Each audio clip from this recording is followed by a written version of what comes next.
Bueno, hola a todos. Estamos en otra entrevista de Beast Project. Mi nombre es María Rivas, soy periodista colombiana y en esta oportunidad estamos con el fotógrafo documental y fixer mexicano Lenín Ruba Mozo. Él se encuentra en México, él es de Guerrero, México. Y Lenín pertenece al pueblo Mepa, uno de los cuatro pueblos originarios del estado de Guerrero en México, y de hecho también hace parte del colectivo Ixtaja, que hace parte también de ECO 2023 con nosotros en this project. Su trabajo en su comunidad ha estado relacionado con relatar la relación del territorio con la plantación de la amapola, pues Guerrero es de hecho el primer cultivador de esta planta en México y representa una de las principales zonas productoras de opio en el mundo. Mucho gusto, Lenin. Muchas gracias por estar acá con nosotros. Gracias por aceptar esta invitación. Gracias a ustedes pues aquí estamos para platicar un poco de lo que hemos hecho en estos años allá en Guerrero. Perfecto. La idea de esta entrevista es entender un poco cómo estos intereses y también la labor del periodista alrededor de estos temas que son tan importantes y tan difíciles de contar. Entonces quisiera empezar por el principio. Cuéntame más sobre ti, cómo te interesaste por la fotografía documental. Cuéntame un poco sobre eso, por favor. Empezamos hace ya varios años con el tema de comunidades indígenas. Yo estudié una licenciatura que se llama en filosofía. Terminé por ahí como en 2009 y con otros compañeros de allá de la montaña empezamos a trabajar temas de la lengua, del pensamiento indígena, de la filosofía, desde que estábamos en la universidad. Y fue como empezamos como el camino de las comunidades. Estoy hablando como en 2007, 2008 por ahí. Y entonces la vida a un principio era más académica, más de investigación con las comunidades, y ya después como en el 2015 por ahí, a partir de que decíamos de que escribíamos o documentábamos o hacíamos como una especie de investigación para armar textos o armar relatos, pero no eran para las comunidades, porque las comunidades no te leían, o sea, eran para la gente de fuera, para el mestizo, para la academia. Entonces veíamos que como que no estaba funcionando por ahí la parte oral sobre todo, y entonces lo que empezamos más a meternos al audiovisual, porque por el tema de la oralidad, porque los pueblos a veces no leen ni en español ni en lenguas nativas, pero sí te escuchan, sí, entonces, y sobre todo el tema del mirar y del sentir y del escuchar, ¿no? Entonces nos empezamos a meter más a lo audiovisual con otros compañeros y compañeras de un colectivo que se formó en el 2000, como en el 2011, se llama Seminario Jumamepa, y empezamos como a hacer trabajos más interdisciplinarios, y a partir de ahí empezamos como el tema de lo audiovisual, lo visual, y pues fue así como al final dejamos de hacer como esta especie de investigación más académica y nos dedicamos más a la fotografía. Entonces, pues fue así como empezamos el camino, y desde entonces pues hemos documentado la mayoría de los temas en la montaña de Guerrero, que son donde existen la mayor parte de pueblos indígenas en el estado. Son 3 pueblos indígenas y al cual yo pertenezco a uno, pero aún así nos movemos en todas las comunidades. Y pues es una comunidad, es una zona, una región de las más pobres del país. Son de las más marginadas históricamente, pero también de las más violentadas por represión por una parte del Estado. Aquí se formaron muchas guerrillas en los años 80, 70 y 80.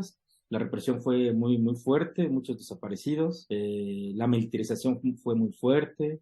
Entonces, en estos espacios se ha dado como varios conflictos, pero también muchas resistencias y lucha de las comunidades, ¿no? Han sabido sobrevivir más de 500 años, y entonces se creó un proyecto que se llama Policía Comunitaria, que es el segundo proyecto, podríamos decir, indígena más grande en México después del STLN. Se llama la Policía Comunitaria en el 95, y hasta la fecha sigue siendo como una especie de autodefensa, pero más a partir de su cosmovisión y del pensamiento, ¿no?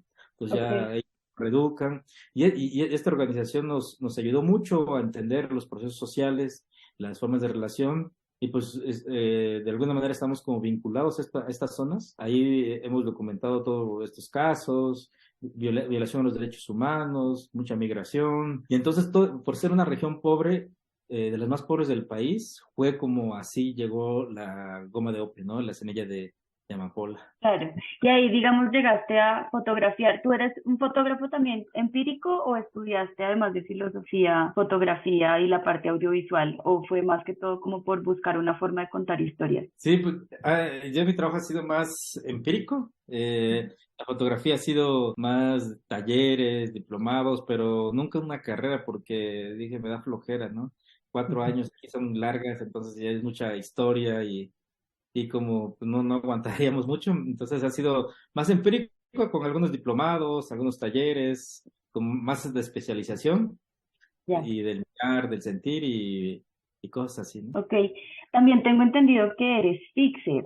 Yo, digamos que soy periodista, no había conocido que además de haber fixers en crear documentales, digamos que uno necesita a alguien que le enseñe la zona. También hay fixers para reportería y para el periodismo como tal, de reportaje. Uno llega a ser fixer sin saberlo siempre. No sabes que eres fixer hasta que te dicen que eso es fixer, alguien más. Y mientras no sabíamos que éramos fixer, pues nos explotaban muchos periodistas, sobre todo extranjeros, que eran bien extractivistas, ¿no? Nos utilizaban porque pues, nosotros en buena onda, con tal de que se visibilizaran o que salieran las problemáticas de la zona, pues invitábamos a periodistas o nos contactaban y como saben que nos movemos en la zona y conocemos, hay contactos y no sabíamos, entonces a muchos periodistas los llamamos y después una amiga nos dice, oye, debes de cobrarles porque tienen presupuesto, están ganando y aparte te dejan en riesgo, ¿no? Porque pareciera que ser fixer solamente es como turismo, pero para muchos reporteros extranjeros es como, yo quiero, como Paula, quiero un sicario, quiero parecer una lista y para ellos se le hace fácil entonces empezamos aquí en México a crear, una compañera formó un grupo y después se volvió una organización, el cual se llama Freelance México. Entonces, y en esta como nos enseñaron o nos fuimos educando a ser fixer, a cobrar, a saber cómo se va a meter a las comunidades, porque el fixer se queda con las problemáticas, siempre se queda, es local y el reportero se va a su país y jamás vuelve, jamás regresa, pero las problemáticas no las dejan, ¿no?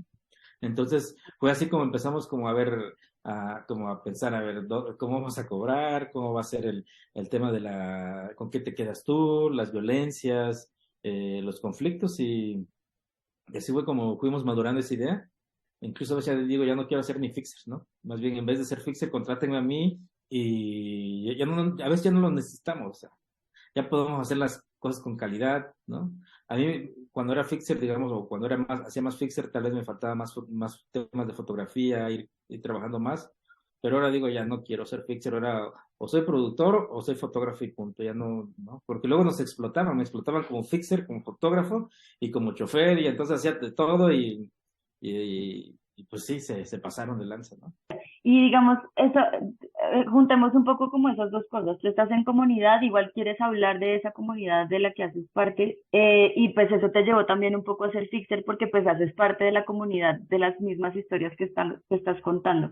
Cuéntame un poquito cómo, qué te llevó a ti centrar tu trabajo en esa relación con el territorio y con esta comunidad de la que haces parte y cómo te has movido, digamos, también en ese lado, llegando al periodismo y al reportaje en Guerrero, digamos, y sobre todo también entendiendo que tu trabajo estaba también muy enfocado a la planta de amapola. Sí, yo creo que muchos nos hizo mal o nos hizo bien venir de padres que se dedicaban al movimiento magisterial, a los movimientos sociales.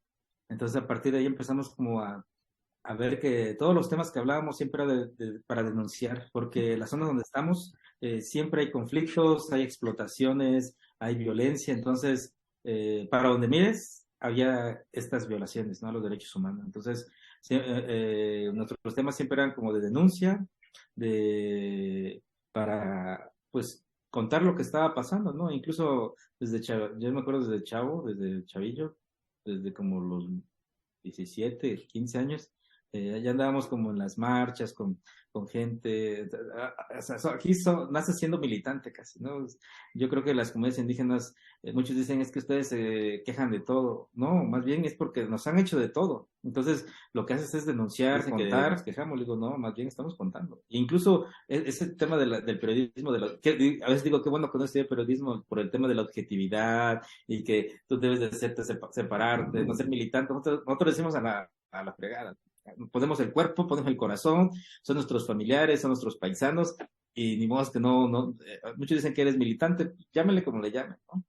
Pero hacemos estos temas que entonces esto ha servido como para relatar mucho las experiencias de lucha, de resistencia, los saberes de las comunidades, y que pues de alguna manera nos hemos involucrado a algunos pueblos en sus fiestas, en sus rituales, nos han dado permiso las autoridades, entonces hemos acompañado ya, han recorrido como mucho camino allá en la región, y de alguna manera esto ha sido como una autoformación, ¿no? Porque yo podría decir que como mi trabajo ha sido muy autodidacta, pero también como también el tema de las problemáticas, de las investigaciones que hemos hecho nos ha llevado como a formarnos más. Por ejemplo, con el tema de la amapola, me acuerdo que la primera vez que vi un campo de amapola, pues era niño, porque mis tíos o los familiares siembran siempre aquí. Todo el mundo siembra en los pueblos, ¿no?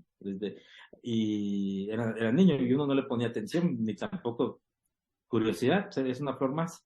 Ya hasta que empezaron como el tema de la amapola por medios de comunicación, al grado hasta que muchos le llamamos la amapolatur ya, porque todo el mundo me buscaba por el tema de la amapola, pero la historia de la amapola aquí en Guerrero se da sobre todo a partir de que llegan los chinos a Sinaloa, traen la semilla, se reproduce allá, sobre todo después de la revolución, cuando empiezan a hacer ferrocarriles allá en el norte, y la migración del estado de Guerrero a los campos del norte fue como hizo que llegara la semilla de amapola, pero también el inicio de la semilla de amapola fue de contrainsurgencia. Estamos hablando de los años 60 y 70. La gente en la tradición oral, hay una región aquí en Guerrero que le llaman la Sierra, digamos que es donde más se produce amapola, es donde también surgió la guerrilla, una de las guerrillas más grandes en el país en los años 70, toda la guerrilla del Partido de los Pobres. La gente cuenta que los militares son los que trajeron la semilla de amapola, con la excusa de decir, andamos cortando, combatiendo la amapola, pero estaban buscando la guerrilla. Entonces, la contrainsurgencia ha sido como el fondo de esta semilla, pero por otra parte también, aquí en la montaña hay otro guerrillero, se llama Genaro Vázquez, y que nuevamente se traen la semilla de la amapola, o sea, donde va la semilla de amapola, la guerrilla siempre estaba presente, por eso muchos pensamos que es un tema de contrainsurgencia, ¿no? Porque la excusa es, por ejemplo, hay varios casos emblemáticos aquí en la montaña de los militares que llegaron a hacer una extrema violencia así garrafal, temas de violación de los derechos humanos así de los más graves, violación a mujeres en las comunidades, y cuentan que la excusa era, andamos buscando flores, ¿no? ¿Dónde hay flores rojas de estas? Pero realmente estaban buscando a guerrilleros. Entonces, el tema está ligado intrínsecamente cómo llegó a Guerrero, y de ahí se expandió. Como la montaña es una de las regiones más pobres, pues encontró todas las condiciones para que se reproduciera esta flor, porque pues los campesinos aquí en Guerrero, sobre todo son campesinos indígenas en la montaña, los que siembran, ellos no se consideran narcos, ni tampoco, a veces hay gente que no sabe ni para qué sirve, solo sabe que vienen hombres que compran la goma y que son campesinos, y como aquí la tradición campesina es milenaria, el maíz antes de la amapola, son cultivos familiares todos, ¿no? Entonces, así fue como fue llegando la amapola, se expandió en toda la región de la montaña, y ahorita pues si quieren vamos a comentar más adelante cómo vino la caída y todo caído, ¿no? Pero ese es como el origen un poquito del contexto de cómo llegó la amapola aquí a la región. Vale, y tú en el momento que decides trabajar con esta temática, ¿por qué fue? Digamos que sí me has contado un poco como que eso también era lo que había que contar, esa era la realidad, pero ¿cómo te acercaste tú? ¿Cuál fue tu primer acercamiento como con esta temática? Mi primer acercamiento ya como más como para medios fue a partir de que unos periodistas querían extranjeros, españoles, creo que sí, que querían conocer campos de cultivo. Ok. Y un amigo me contactó: oye, Lenin, tú te mueves en estas zonas, porfa, hazle un favor, unos amigos quieren ir. Y yo dije, pues quieren ir, vamos, es como muy accesible, no le di problema. Y estamos hablando como en el 2012 por ahí, ¿no? Yo antes ya todo el mundo conocíamos la flor, porque te digo, todas las familiares casi creces como viéndola y en todos los lugares donde vas, pero ya sí como más para investigación o para periodismo, fue como en ese tiempo, como en el 2012. Y yo dije, ¿por qué les llama la atención? Y, y pues era cuando como empezaba el boom y la expansión de la goma de opio en México, ¿no? Sí. Y, y así fue como que, y de repente es una cadena, al tal grado que casi todos los medios del mundo, New York Times, Washington Post, El País, Vice, El Guardián, todos venían conmigo, ¿no? O sea, y entonces ya fue cuando dije que, pues me empecé a involucrar más, a irme más a las comunidades por mí mismo, empecé como a escuchar más relatos de la población, a ver la complejidad de qué es sembrar amapola, que no nomás es rayar o sembrar, sino todas las problemáticas, los cambios que ha traído consigo en las comunidades, cómo ha alterado esta planta, cómo transformó la cosmovisión, los saberes, los rituales, las fiestas, pero también cómo han sido las violencias, ¿no? Por parte de grupos del crimen organizado, las violencias por el Estado, las migraciones que ha traído consigo, una que otro beneficio también a las comunidades, porque tampoco vamos a decir que todo ha estado negativo. La goma de opio ha ayudado a que muchas comunidades tengan al menos para comer 1, 2, 3 días, para una pastilla del abuelo que se está muriendo, para un calzado. También está toda la complejidad que existe en torno a esto. Pues ha sido como en estos años que, a ver, llegó el punto en que ya sin medio, yo iba ya por mi cuenta, casi como que me fue gustando, empujado por lo que querían, y al final creo que me he metido mucho al tema de la amapola, pero para entender la complejidad y no romantizar, por una parte, pero tampoco criminalizar, porque muchos dicen, ay, es que los indígenas están sembrando amapola, ellos son narcos, ¿no? O el Estado que dice, les vamos a dar programas, pero dejen de sembrar, pero los programas nunca funcionan. Entonces, nos hemos dado cuenta de todo, en unos 10 años, cómo se ha transformado todo este proceso de la amapola, la evolución, su alza, su máximo auge y también su caída, ¿no? Cuéntame un poco de ese trabajo que has hecho con la comunidad, digamos, y también con esos medios. Me dices que con medios ellos te llevan para que tú, primero, como que les muestres la zona, segundo, también pues, entre comillas, te utilizan de fotógrafo. Por otro lado, también tienes un trabajo con la comunidad, pero tu trabajo con la amapola y con la planta amapola, ¿cómo se ha desarrollado? Fíjate que llegó el punto que casi, para mí es mi flor favorita, ¿no? Y de tanto conocerla, porque también era a leer, me puse a investigar, informes de la ONU, del área de drogas, todos los reportajes que salían, casi he estado como muy atento a todo lo que sale de la amapola. Entonces, como que solito me fui autoformando en la investigación de esta planta, ya no nomás la vivencia, sino también como las experiencias, la teoría, de todo esto, y sin quererlo como que me volví como, no me gusta la palabra experto, pero conocedor de todas estas problemáticas y también de teoría, de información, ¿no? Tengo como una digital, pero como una biblioteca de todo lo que hablan de amapola y drogas en México, entonces tengo como que todos los reportajes los he ido juntando.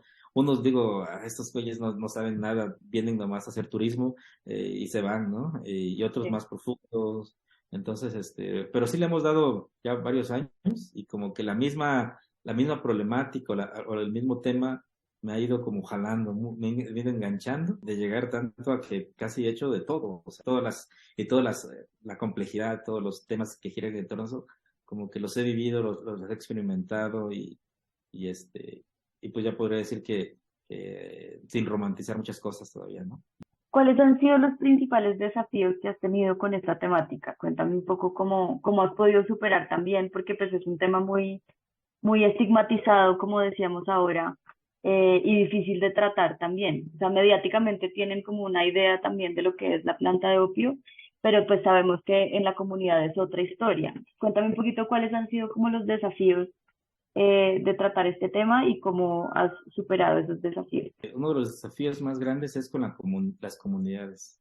Ujú. Lo más fuerte que siento es quedar mal a veces con las comunidades porque yo voy, la gente me da su confianza, yo les explico para qué va a ser un reportaje, eh, les explico, o cuando voy con medios, les explico que va a salir en tal lugar y que no van a decir su nombre ni su pueblo. Y al rato me ha pasado que hay reporteros que les vale, que ponen el nombre del pueblo, de las personas y más con los medios internacionales, que sus medios les piden nombre a fuerza, nombre y apellido. Yo les he dicho no y lo hacen. Entonces me dejan a mí las problemáticas y digo, ya no vuelvo a trabajar con esto. Yo ahorita ya elijo con quién trabajar, ya no meto a quien sea, pero esto ha sido el reto, como saber elegir, pero lo más fuerte ha sido quedar mal con las comunidades. Y sobre todo con las comunidades que me dan mucha accesibilidad y esto ha generado como a veces un tema más moral en mí, más ético, decir, fallé o hay veces digamos, a nivel comunidad, la violencia no se ve como a simple vista, a nivel comunidad. Ya se ven los caminos en la trasiego, porque digamos como la cadena desde la producción que hay hasta que llega a un laboratorio para su procesamiento, toda esa cadena hay un montón de gente que está como intermediaria Ujú.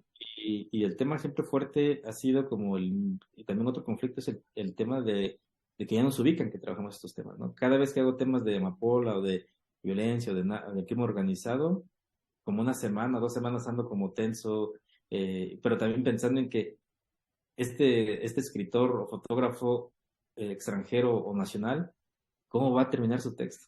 Entonces a veces me consultan, a veces no, y cuando yo digo, ¿no? Y lo que les dije, lo hicieron. Hubo una ocasión de una compañera que hizo un mapa, hasta un mapa del el estado de Guerrero, el pueblo, casi casi aquí siembran amapola, ¿no? Y nosotros decimos, que de por sí el estado ya sabe, el ejército sabe, las comunidades que siembran, o sea, pero que uno lo haga o que uno permita que lo hagan es un tema como más complicado, ¿no? Entonces, estos abusos me han dejado y como yo soy el local, pues entonces tienes que asumir responsabilidades, ¿no? Hay gente que dice que ya no le doy confianza, entonces te tienes que aguantar. Sí, ahí la labor del periodista también es, ¿tú crees que también es tener un poquito de responsabilidad con el territorio, ¿no? Como un poco más de respeto. Total, porque no nomás es el permiso. Tú como periodista, como fotógrafo, como escritor, sabes qué repercusiones puede tener esto. Entonces les alertamos, porque a veces la gente confía mucho, no vislumbra que puede llegar a ser otro tema, y yo les explico, mira, esto va a pasar, o esto puede suceder, y pues creo que eso ha sido una labor como mía para como hacer un puente, y que a veces pues fallamos también, ¿no? Ujú. Sí, claro. Sí, ahí estamos hablando como de lo que puede salir mal, pero ahora hablemos como cómo ha afectado para bien también en las comunidades este trabajo que has hecho, como de también visibilizar esta realidad. Hablemos un poco como de ese otro lado. Sí, mira, yo antes también pregonaba y decía el concepto de visibilizar. Ahorita me cuesta mucho, no creo en el concepto de visibilizar, porque es un discurso que siempre nos echamos, es que vamos a visibilizar, el periodista, el fotógrafo, el investigador académico dice, vamos a visibilizar las problemáticas, o sea, el tema de la visibilización y por las experiencias que he tenido, trabajar con todos los medios del mundo, casi los más populares que han venido para acá, es que no pasa nada. O sea, no cambian nada las comunidades, porque siempre el periodista dice, o me engaña o me echa el choro. Es que voy a ir a las comunidades para visibilizar sus problemáticas, para denunciar lo que está pasando. Sí, sale, así puede salir en el New York Times, en el Washington Post, en el país, y no cambia nada las comunidades. Pues es que yo ahorita ya ese discurso ya no me lo trago, ya no lo compro, eh, porque lo que decimos es, a ver, ¿qué significa tener un impacto en las comunidades, ¿no? Y siempre ponemos un ejemplo de algunos reportajes que se han hecho, de que aquí en México para que pase algo, tiene que llegar a la mañanera, que es un programa que hace el presidente de la República. Todos los días es una misa que hace en las mañanas y anuncia todo lo que va a hacer. Ya llegan periodistas y cuando llegan ahí los temas, es que probablemente pueda causar algo en tu comunidad.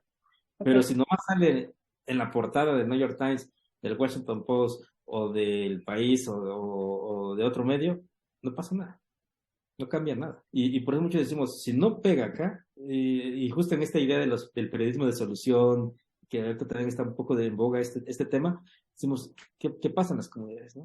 Eh, Porque a veces la gente tiene esperanza también en los medios, porque ha visto que algunos medios sí han apoyado, y si sale una nota en un medio, el gobierno responde. Si no sale en medios, no responde. Entonces ha sido como una lógica, incluso de todas las problemáticas, pero últimamente ya no cambia nada, no pasa nada. Entonces, por eso el tema de la visibilización, o el tema de que llegamos a echar este discurso de que vamos a ayudar a las comunidades, la ayuda es de otra forma. O el tema es que muchos decimos, no necesitamos que nos visibilicen, más bien, hazte un lado y nosotros contamos la historia, ¿no? De nosotros. Es justo ese es el tema que ahorita andamos como más trabajando, de que, bueno, pero bueno,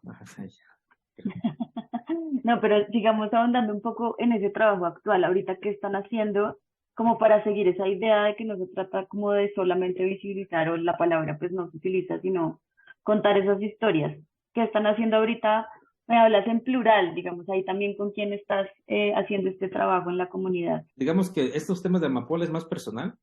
Ujú. eh, ya los temas culturales y de otras cosas de cosmogónicos es como un colectivo, porque aquí algo que he aprendido es como yo solito me meto en los problemas, ¿no? Porque es un tema que no quiero ni involucrar ni la familia, ni amigos. Es que como luego son temas delicados, sobre todo ahorita que en México está el crimen organizado así al full. Entonces, esos temas han sido más personales, ¿no?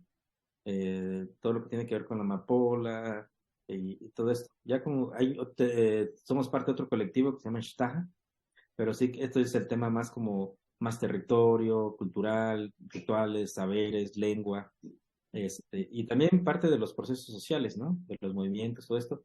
Pero con el tema del crimen organizado y con el tema de amapola, casi ha sido más personal, este, el trabajo. O personal en el sentido de yo, pero no puedo ser yo sin las comunidades, sin el amigo que me da acceso en su pueblo. O sea, en este sentido sí es como más colaborativo, ¿no? Aunque a veces me cuesta un poco porque muchos decimos, yo estoy ganando, el reportero está ganando, pero y la persona, y en esta idea de que dicen a tus informantes, ¿no? Dicen los periodistas, no se les puede pagar. Y digo, Claro. entonces ahí entramos a un tema de, güey, nosotros estamos ganando, gracias a esta persona vamos a hacer este tema. Es ilógico que no puedo. Entonces ahí entramos siempre en discusión. Siempre me peleo con los periodistas porque ellos creen muy, por eso digo que qué bueno que no estudié periodismo, en el sentido de que de la visión cuadrada de la vida, o de trabajar con las personas, pero digo, todo el trabajo ha sido más como personal, del trabajar con la amapola y con el crimen organizado, porque de alguna manera en las comunidades, más o menos, sobre todo comunidades indígenas en la región de la montaña, se puede todavía como transitar en una comunidad que siembra amapola y no pasa nada. Pero en otra región de Guerrero que se llama la Sierra, ahí sí, las comunidades es donde la violencia está más exacerbada. El control de los territorios lo tiene el crimen organizado, de los campos de amapola te obligan a sembrar. Hay mucho desplazamiento forzado por el crimen organizado. O siembras o te vas o te mato. En esta zona de la Sierra de Guerrero es el primer lugar de producción de amapola aquí en el estado.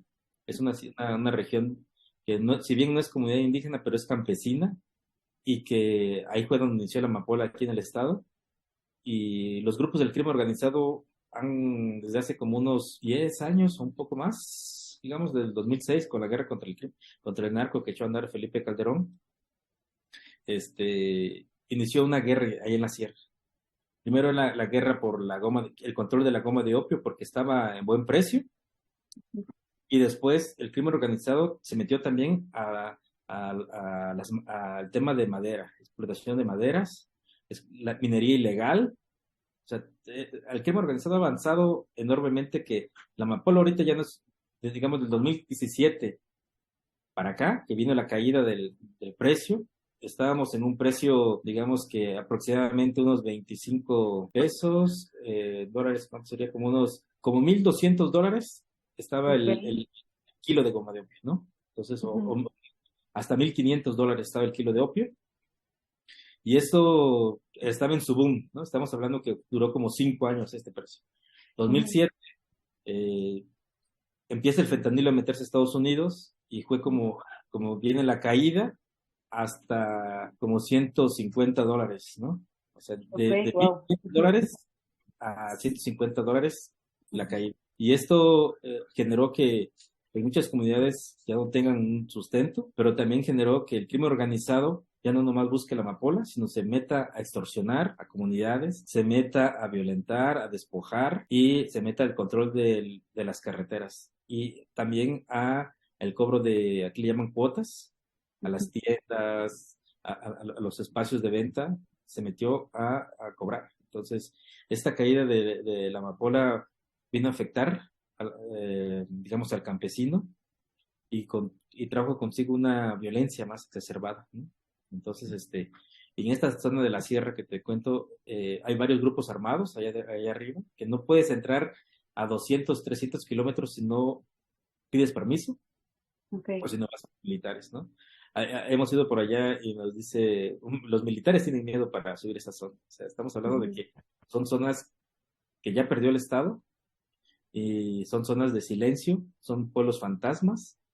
A un principio, incluso estamos hablando que son temas que vienen desde la guerrilla, estamos hablando de los años 70, o sea, son zonas de conflicto y de inestabilidad causados por el abandono del Estado, la ausencia del Estado.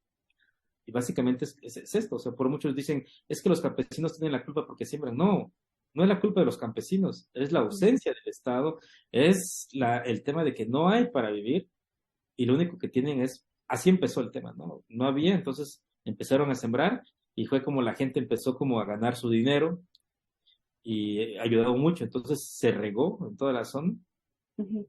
y ahorita aquí en la montaña se está empezando como a notar que ya empieza a haber grupos de crimen organizado en las carreteras, o sea, primero empezó en la sierra y ahorita ya estando acá. O sea, la expansión del crimen organizado con este gobierno de AMLO en estas zonas creció exponencialmente, ¿no? Si había el conflicto, este tema de abrazos y no balazos permitió que crecieran los grupos del crimen organizado más Ujú, y eso que ya no hay amapola, ¿no? Pero sí hay otros temas, ¿no? Aquí, por ejemplo, la marihuana se siembra muy poco, a veces ujú. es más de autoconsumo, pero la amapola es como lo que está más Lo que se fuerte en toda. cultiva. Ujú. Ok, y digamos, ya retomando un poco esta historia que me cuentas de cómo está ahorita en las plantaciones actualmente en Guerrero, ahí ya cuál sería entonces el rol que quieres seguir fomentando como, no sé si periodista o documentalista, tal vez mejor, desde tu labor también como fotógrafo o como una persona de la comunidad también que está relatando una historia de allá. ¿Cuál sería como esa labor que quieres seguir haciendo en territorio? Yo creo que como casi hasta nos hicimos como un compromiso con este tema, que muchos dicen como que como ya el boom de la amapola ya no está, mucha gente empezó cuando empezó la crisis, muchos periodistas llegaban, 2017, 18, te digo que hasta le llamamos Amapola Tours, ¿no? Porque casi era de la ley que todos los fotógrafos de México querían una foto de amapola en su Sí. Instagram, ¿no? Entonces, se volvió un cliché ya, la amapola. Entonces, y todos venían yo me empecé como a involucrar más en este tema de la amapola, pero también les decía hace rato que empecé a conocer otras cosas, que no nomás era clásico, los campesinos siembran porque son indígenas, todo el mundo en sus textos siembran porque son indígenas y empecé a ver que otros ángulos, digamos,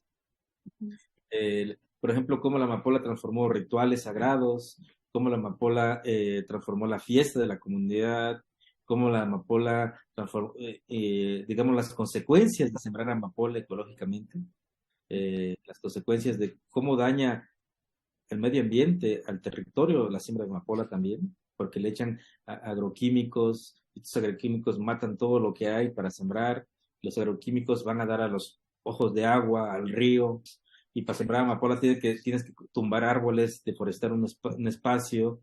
Entonces, he visto como todos estos temas que ya más de cerca y dije, no, hay un montón de temas, o sea, y luego digo, se volvió un cliché porque la flor, y no les interesaba otra cosa, solo flor.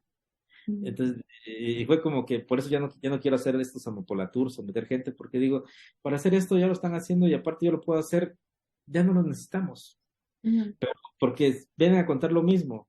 El periodista va a venir a contar que es una comunidad pobre, sí, que es una comunidad explotada, violentada, claro, eso no se niega y está presente y va a ser, y es así, ¿no? Pero digo, ¿y qué pasa después? Y ahorita estamos como en el qué sigue después o qué pasa después, ¿no? El después de. Entonces, pensando esto como en el después de, es como digo, pues voy a empezar a contar, ya empezamos a escribir cosas, ahí estoy haciendo un proyecto como un documental de largo aliento, fue como cerca de unos 7, 8 años he documentado la amapola, que tengo miles de gigas, entonces últimamente he estado como armando mis portafolios, no los había sacudido porque tampoco como que me había interesado, como documentaba como para archivo, gran parte de mi trabajo fotográfico ha sido para archivo, más para archivo, casi no publico mucho, porque Ujú. tampoco compran mucho, ¿no? A un freelance, Ujú. ya mandan asignaciones a sus periódicos y a sus periodistas y fotógrafos, y entonces he documentado creo que de todas las cosas. Entonces ahorita empecé como a sacudir mis archivos y ver cómo voy a empezar a narrar, a contar, pero ya desde nosotros, digo, y entonces, y sobre todo cómo la gente ya se apropió de la flor de amapola, ya la hizo sagrada, porque el maíz es una planta muy sagrada para los pueblos mesoamericanos, milenaria, y siempre hay una cosmovisión que te acerca al maíz, ¿no? A la milpa y todo esto. Pero ahorita también a la flor de amapola. La flor de amapola, como la gente lo considera que te alimenta la vida, se volvió sagrada también. Parte del trabajo que ahora estamos haciendo eh, es como recuperar, primero ahorita mis archivos, estoy como sacudiendo todos y armando como temas, viendo pues como a unos 8 años qué ha pasado, ¿no? Entonces, y como antes estábamos cada mes muy constante en las comunidades de amapola. Ahora como que me he tomado un tiempo, ya como que no vi tan deprisa con esos temas porque digo, sí, es impresionante siempre las flores, el cultivo, las familias, las historias, pero digo, voy a hacer un alto y voy a procesar todo lo que tengo ya porque de nada bueno, sí, sí sirve, pero de nada me sirve también tener miles de gigas ahí arrumbadas en un disco duro, ¿no? Y entonces ahora estoy como revisando, hermano, como historias, ¿no? Son como portafolios de repente, no sé si llamarle portafolios, pero son como historias, y te digo, estaba trabajando esos temas como de mujeres amapoleras, ¿no? Con familias, y también con el tema de niños, ¿no? Porque en la siembra, en la amapola, los niños son como los buenos o los ideales para rayar, porque no maltratan tanto a la flor por sus manos delicadas. Y el niño pues agarra la flor y raya muy rápido. Entonces, a veces los niños son muy apreciados, ¿no?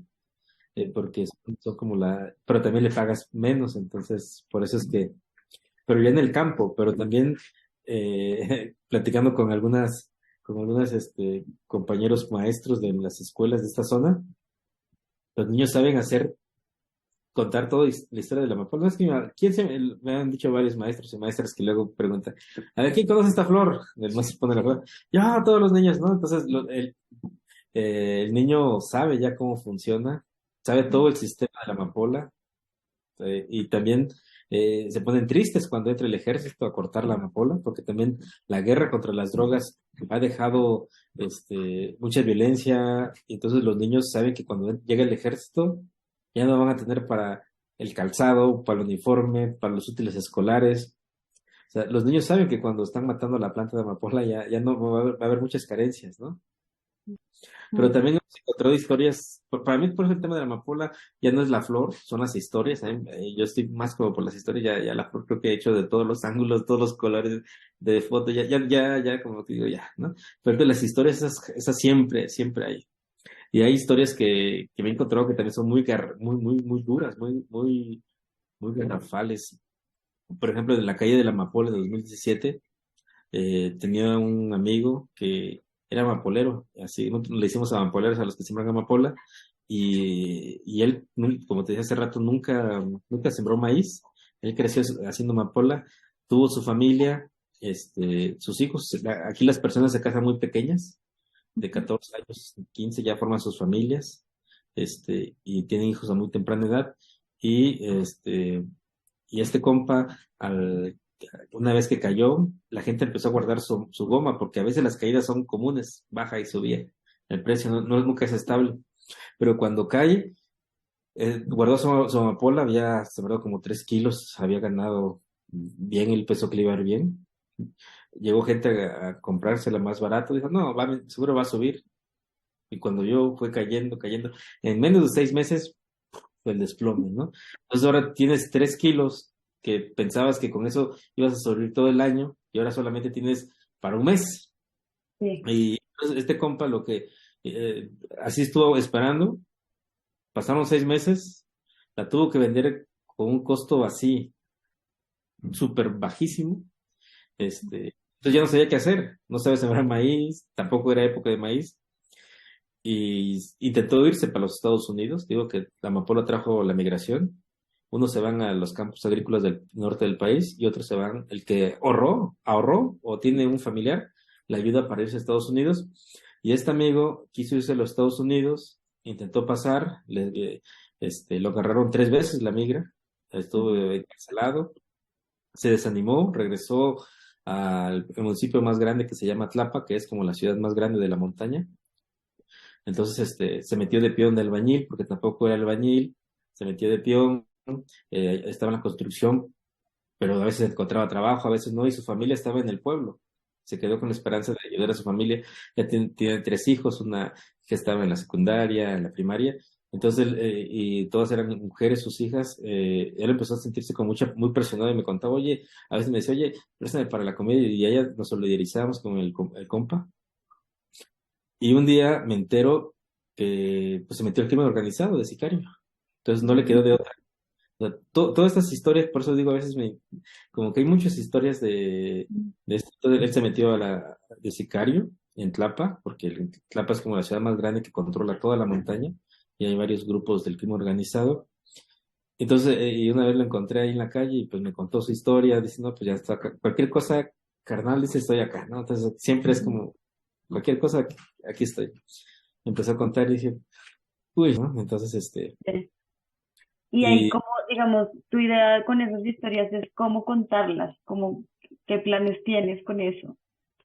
pues, no, yo pienso hacerlos como portafolios, ¿no? Unos amigas Ok.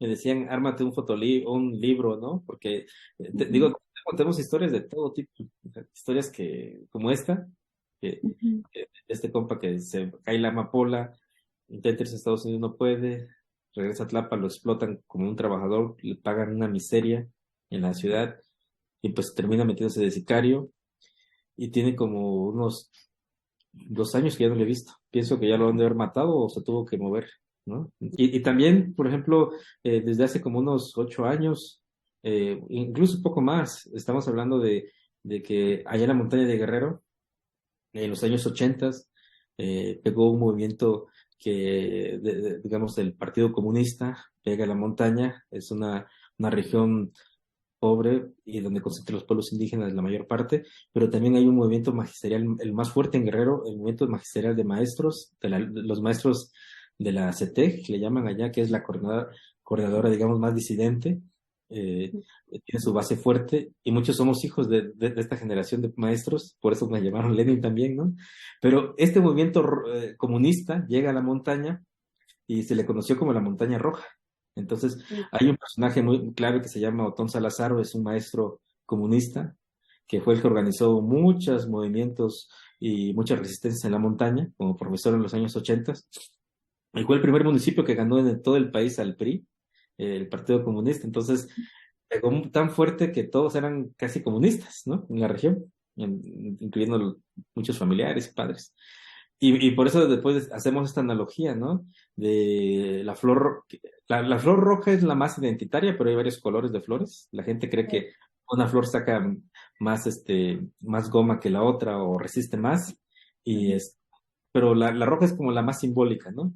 Entonces, siempre hacemos la analogía, hemos hecho esta analogía de esta montaña roja, que, que es la montaña comunista de la resistencia, a la montaña roja de la amapola, porque me acuerdo como en el 2015 ibas en las carreteras y para donde miraras hay flores, ¿no? Ya subiendo como a 2 horas de Tlapa para arriba, para donde mires había amapola, o sea, había cerros llenos de amapola así rojos, campos tan rojos o blancos o morados, este, y era tan fuerte, entonces hacíamos esta analogía, pero también la roja de la sangre, de la violencia, empezó a crecer más la violencia, y por eso como que siempre trabajamos estos temas de cómo estaba y hoy cómo está.